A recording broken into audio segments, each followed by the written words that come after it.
Greetings and salutations, my friends, and welcome to a new video. Today we have got my August wrap-up, also known as my recent reads, everything I read in August, and I am so excited about this one. I totally missed doing a wrap-up for you guys in July, and so I'm excited to come on here and give you a little bit of a wrap-up for everything I read in August. There are definitely things I talked about in videos, as well as things that I did not, and it seemed like in the end I was in a very specific mood because most of what I read in August was either romance or romance adjacent, and I also ended up finding some new favorites across a variety of genres that I am very excited to talk about today with y'all. Now, in August, I ended up reading 9 different books, 4 of which were graphic novels slash manga, and the other 5 which were actual novels, and we have got a mix of romance, historical fiction, mystery, sci-fi, a little bit of everything if I do say so myself, but definitely you can tell that this month I was in a very specific mood for a very specific thing, and I did indeed get it, so I'm excited about this one. And as always, let a girl know in the comment section what you guys ended up reading in August, any new favorites, any disappointments. Let a girl know all of that down in the comments. What I started out my month with was actually something that ended up being quite funny, and I say quite funny because the reason why I reread this specific manga was because I was sure that I was going to want to DNF the series and on-haul it, and then after reading the first volume, I was besotted. I fell in love with it in ways that I don't think I was in love with it when I had initially read it 3 years ago, and that is a Sign of Affection Volume 1, which slowly but surely turned into volumes 2 and 3 as well, and then me ordering volumes 4, 5, and 6, and I'm literally about to order 7, 8, and 9 so that I can be caught up and I can prepare for volume 10, which is coming out a few days before my birthday. It's literally the best birthday gift I could ever get myself, so I am very excited about volume 10. Safe to say, I am thoroughly obsessed with A Sign of Affection now, and I did not see this coming. Now, in A Sign of Affection, we follow our main character, a college student named Yuki, who is deaf and communicates mostly through sign language, and she has really had to learn throughout her life how to best accommodate the people in her life and how to best communicate with them because not everybody speaks sign language. And while that's something that, yes, doesn't bother her most of the time, I think you can spot little moments where she does feel alienated from the rest of the people around her who are very vocal. However, the story really kicks up when Yuki meets Itsuomi, a person that she's really attracted to immediately upon a first meeting, and he also takes a quick liking to her to the point where he now wants to learn sign language to be able to communicate directly with her so that she doesn't have to either text or mouth things out, or she doesn't have to write in a piece of paper or in a whiteboard. And these two immediately strike up this friendship unlike other friendships that Yuki has in her life. It seems that out of everybody she has, save for maybe Oushi, pero eso es un punto y aparte, señores. I am an Oushi hater first and foremost because, listen, maybe he likes her, but he doesn't have to treat her the way that he does. It's giving, ooh, I like her, so let me bully her, and I hate that stereotype so much. So I really love how proactive Itsuomi is in comparison to other people in her life to really learn sign language and to really go the extra mile to be able to communicate with her. He is already very talented at languages. He knows quite a few and he is studying a few more. He is an adventurer and a traveler first and foremost. So for him, getting to know people's languages and being able to communicate with them directly is very important, which is why this specific relationship is so perfect, not only for Itsuomi but also for Yuki, because they seem to complement each other very well. And Yuki is also very curious about the outside world. It doesn't seem like she has traveled too much or seen much of the world, so she gets to do so through Itsuomi's eyes. I love seeing this progression in their relationship to the point where they do get to the relationship aspect, and really seeing Yuki question what love means to her and what love is in general, and how you can pinpoint whether you are in love with somebody versus really appreciating somebody for what they have got to offer. And I just think it's a really sweet and wholesome story overall. I am still in shock at how the first time I read this, I was like, oh, I don't know. It seems like not my type of story, and now I'm here 3 volumes deep, about to be 3 more in, about to be 3 extra in, and I am just obsessed with this now. I love this so much. Safe to say that all of these were 5 stars for me. Not a single miss in this set, and I am so excited to keep on going with the series. So excited to learn more about Yuki and Itsuomi and continue to see how their relationship develops through time, because it is just the sweetest thing ever. And also getting to see, as with every single manga series, all of the side characters, from the coffee shop owner to Rin-chan, which is Yuki's best friend, seeing their side romance as like couple number 2. It's just all very sweet, and I just love the emphasis on accepting people as they are and learning to navigate relationships regardless of how they show up in your life, and being accommodating with the people in your life so that they don't feel alienated or that they don't feel like they are a burden. I just really, really love it. Next up, I have got A Song for the Wild Build by Becky Chambers. I was really on the fence about this one because I had heard so many great things about it. I wanted to love it equally as much as everybody else did. I'm not really a sci-fi reader. I tend to consume more sci-fi in visual media than I do in written media. However, I really loved this. I gave this 5 stars. It was another for sure favorite in the month of August. In this one, we follow a world in which robots and machines gained consciousness, and they decided to lay down their tools and go off to the wilderness, hide in the woods, and never interact with humanity again. And humanity surprisingly was really okay with that. I thought it was a really hopeful and kind outlook on what humanity could do if something like this were to happen. They go, bet, and you know what? We won't even attempt to make first contact with y'all. We'll do this under your time, under your rules, under your stipulations. You can just go peacefully and we'll never bother you unless you come up in the future. And in the story specifically, we follow sibling Dex, who decides to be a tea monk at the start of the story. They find that they are absolutely overwhelmed by city life. They don't want anything to do with socializing, going out to party, doing regular city things that can often feel very empty and can feel like a cork on inner turmoil and inner feeling. And so they decide to become a tea monk and study it themselves and kind of figure it out along the way, city to city, town to town. And it is exactly that way through their adventure that they end up meeting Moscap, a robot that was tasked with first contact with humans. And it becomes a very philosophical, existential outlook on what exactly living means and what exactly life means and what is everybody's purpose on this earth. And I really love how the book talks about how as humans we place such big value on productivity and how we place so much value on how much we can do for society to society, and how we intrinsically tie both of these things to our own sense of self-worth. And seeing how different Moscap's, the robot's perspective is versus sibling Dex's was honestly so freaking cool. And it was low-key very cathartic for me as a reader to kind of see the thought process be challenged on both sides, because they really start kind of going back and forth with this. But right at the end, on the last chapter, Moscap just has the hardest little monologue ever that made me sob my eyes out. It was just so good. I have seen so many people pitch this book as if you have ever been the type of person to feel completely tired, overwhelmed, and almost aimless in everyday life, and you almost feel like what you are doing has no purpose, I think this is definitely a book that you could read and find comfort in. And this just felt like a warm hug in the form of a book, and I loved every second of it. Let us take a sip of water though,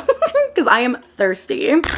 Next up, I've got another romance, and that is Just for the Summer by Abby Jimenez. Now, in this one, we follow our main character, Emma, who is a nurse, and she goes city to city, town to town, every couple months with her best friend so that their work is not too stationary, and also so that she doesn't have to commit to living in a specific city, in a specific state, because that is something that very clearly terrifies her. And as her counterpart, we have got Justin, who is a software engineer, and he has quite recently had to come to terms with the fact that he will now have to be the guardian for all of his siblings because his mom has found herself in some trouble and she needs to go away for a time, and he is the only one that can really take care of them. And both of these people think that they have got a curse in the romance department. It seems like all of the people that they date, once they break up with them, end up finding their happily ever after the matter. And Justin specifically talks a lot about this in a Reddit thread that he has created, and it is through those means that Emma ends up finding Justin, and they end up striking this little bargain that if they fake date or seriously date each other, then by the time they break up with each other, they'll find their happily ever afterwards. And the story goes from there. They end up meeting in Minnesota, which is where he lives, and they end up going on a variety of different dates planned by Justin. I thought the majority of this book was really, really good. I had a great time reading this. I thought that Justin's planning of the dates was quite fun, and I really loved how he continuously went the extra mile for Emma. And then Emma's philosophy of choosing empathy over resentment or anger was something really beautiful throughout the book. I'm not gonna lie, there were times where it seemed like she was empathetic to a fault, at times where she needed to see the reality of the situation and maybe be a bit tougher. However, I really did like her outlook on life and seeing her really choose kindness above everything. And I really loved seeing how it showed up throughout the story, because I think even as a reader, it sort of serves as a reminder throughout the story to be empathetic, not only in general in real life, but also to Emma as a character, which is something that I'm not going to lie, I struggled sometimes with, and I wanted wanted to like scream out into the ether and grab her and be like, girl, just see the situation for what it is. I